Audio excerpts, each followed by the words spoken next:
about energy management.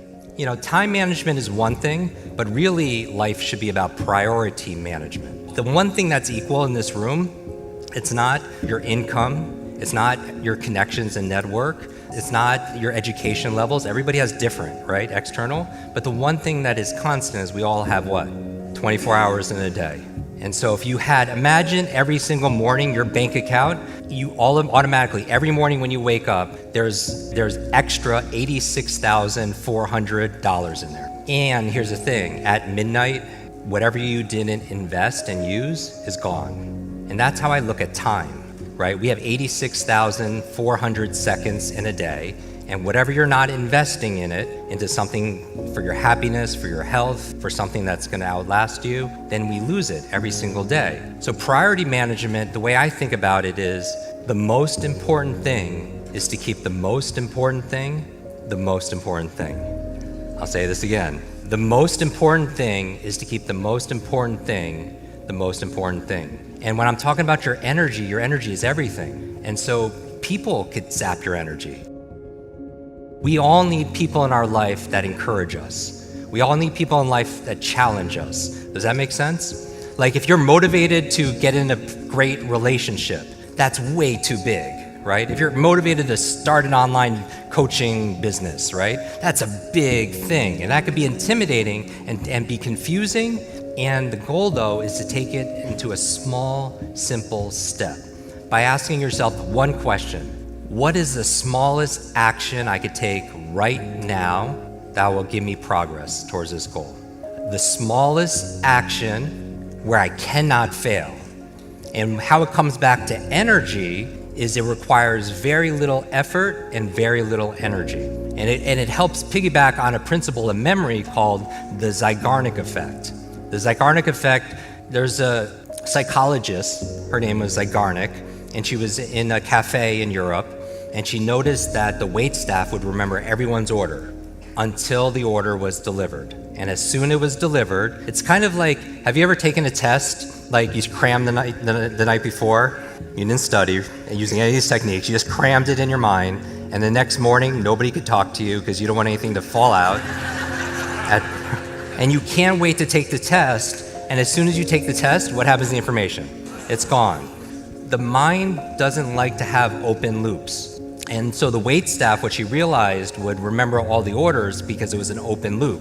That's why, you know, these video streaming shows, right, they could get you to binge watch because they open a big loop right before the show ends. And so you're like, just one more tonight.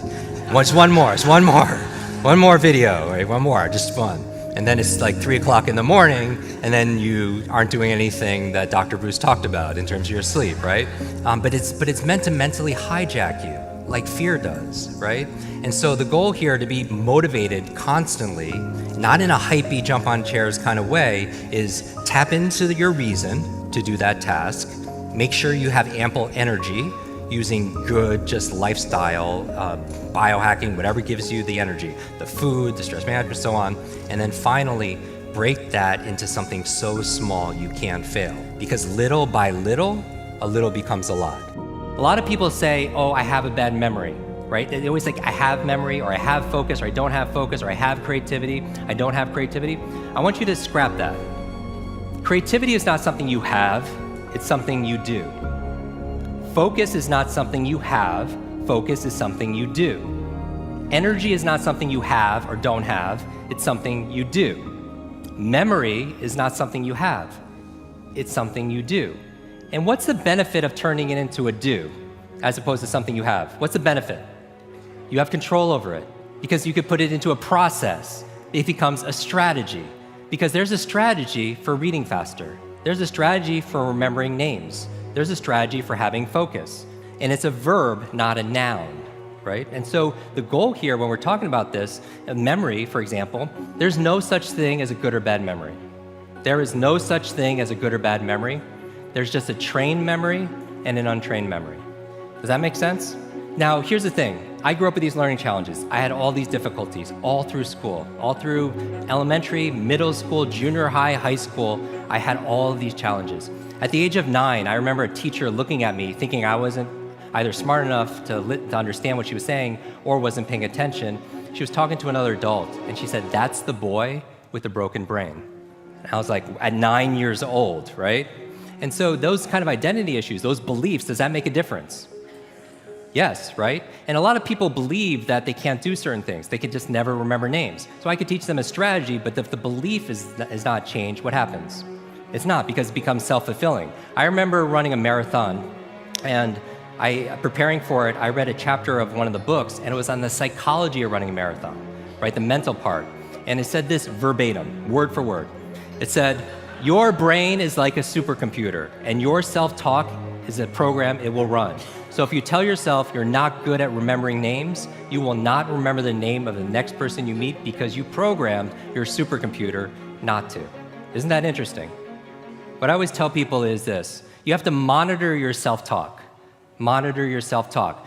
If you go around tell people, oh, I have a horrible memory, I'm not smart enough, I'm getting too old, fill in the blank. First of all, if you fight for your limitations, you get to keep them. Does that make sense? A lot of people are like, oh, I'm so forgetful, I'm so busy, which that whole busyness really bothers me. Like where people, how are you doing? I'm just so crazy, so stressed, so busy. It becomes like a badge of honor that people wear all the time. And then what do you start reinforcing? Being busy, right? But here, going back to this, your self-talk is the program that will run, so you want to be mindful, right? And stand guard to your mind, because your mind is always eavesdropping on your self-talk. All your limitations, for the most part, are learned. You're born with a blank slate, right? I wasn't born thinking I was broken. Is that fair? But what set the frame on that box were my environment, my experiences, the expectation. I always alliterate everything, so 3 E's. Environment, experience, expectations of other people. And my thing is to break out of that mindset is, when I'm spending time with these seniors, is I always hear, yes, I help them to polish off their memories, but when it calms down, you always hear regret. You know, like living your dreams, let's be really frank, can be scary. But you know what's scarier? Not living them. Tomorrow we know is not guaranteed. So my thing is, why aren't we running towards our dreams like we're on fire? Because we have this one life to be able to kind of figure out in this lifetime.